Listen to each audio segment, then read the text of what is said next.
బాపట్ల జిల్లా అద్దంకి కాన్స్టిట్యున్సీ. ఇక్కడ 2014లో వైసీపీ నుంచి గొట్టిపాటి రవికుమార్ గారు టీడీపీ పార్టీ అభ్యర్థి అయిన కరణం వెంకటేష్ గారి మీద పోటీ చేసి టీడీపీ మీద 4235 ఓట్ల మెజారిటీతో గెలవడం జరిగింది. ఫైనల్గా ఇక్కడ ఈ సీట్ని వైసీపీ కైవసం చేసుకోవడం జరిగింది.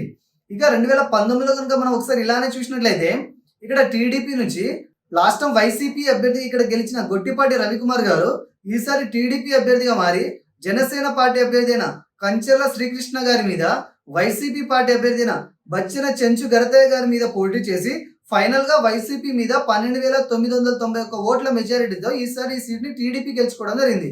ఇక ఈ 2024 ప్రస్తుత పరిస్థితిని కనుక మనం చూసినట్లయితే ఈసారి టీడీపీ జనసేన బీజేపీ కూటమి అభ్యర్థిగా టీడీపీ నుంచి ఈసారి కూడా గొట్టిపాటి రవికుమార్ గారే పోటీ చేయడం జరుగుతుంది.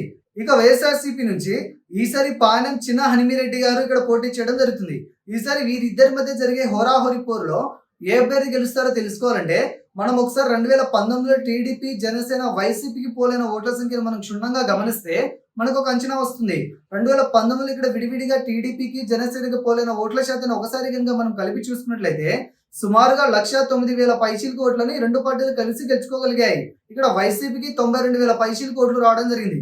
అంటే ఆ టైంలో ఈ రెండు పార్టీలకు విడివిడిగా పోలైన ఇదే ఓట్ల శాతం ఈసారి కూడా చెక్కు చెదరకుండా అదే విధంగా ఇప్పుడు కూడా రిపీట్ అయితే ఖచ్చితంగా మంచి మెజారిటీతో ఈ సీట్ని కూటమి అభ్యర్థి గెలిచే అవకాశం ఎక్కువగా ఉంది. ఇక్కడ మనకు కనబడుతున్న ఈ రిజల్ట్ ని పక్కన పెట్టి కొన్ని ముఖ్య సర్వేలను పరిగణనలోకి తీసుకుని పరిశీలించి చూడగా కూడా ఈసారి ఇక్కడ కొంత ఎడ్జ్ మాత్రం కూటమి అభ్యర్థిగా ఉన్నట్టు తెలుస్తుంది.